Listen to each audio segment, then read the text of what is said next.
In this video, I'm going to show you how to enable parallel downloading in Google Chrome in just a few simple steps. This is a great Chrome tweak if you want to potentially improve download performance and make your browser work a little more efficiently when downloading larger files. It only takes a minute, and the best part is that you don't need any extensions or extra software. Before we jump in, if this tutorial helps you out, please hit the like button and subscribe for more simple tech guides like this one.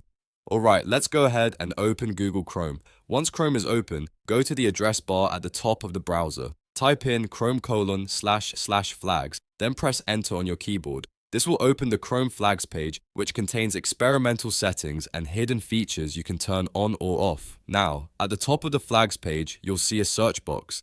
Click inside that search field and type parallel downloading. As soon as you type it, Chrome will bring up the parallel downloading option for you. Next, look at the drop-down menu next to parallel downloading. By default, this will usually be set to default. Click the drop-down and change it to enabled. This activates the feature and tells Chrome to use parallel downloading when handling file downloads.